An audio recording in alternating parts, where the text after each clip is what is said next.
नमस्कार, हम संगीता तिवारी स्वागत बा आप सब लोगन के हमार चैनल भोजपुरी लोकगीत में।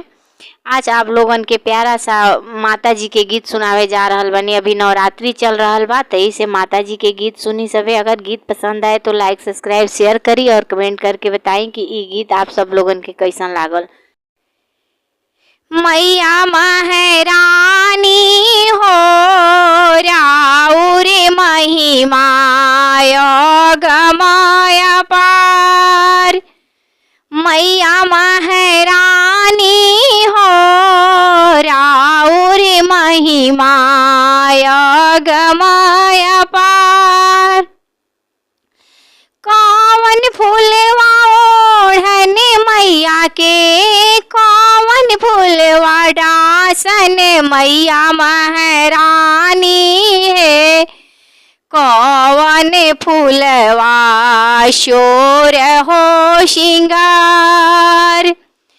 कौन फूलवा ओढ़न मैया के कौन फूलवा डासन मैया महारानी है। कौन फूलवा शोर हो श्रृंगार।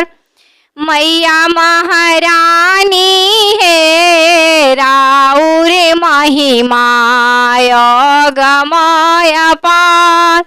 मैया महारानी है राउर महिमा गमाय पार।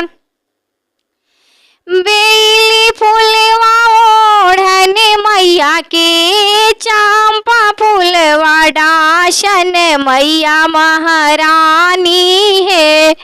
अड़उल फूलवा शोर हो श्रृंगार।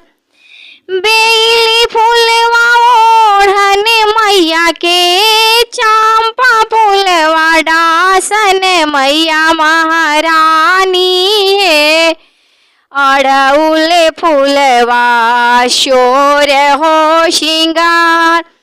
मैया महारानी है अड़उल फूलवा शोर हो श्रृंगार। मैया महारानी है राउर महिमा गमाय पार।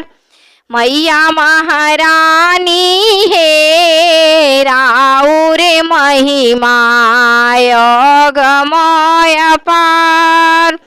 मैया महारानी है राउर महिमा गमाय पार।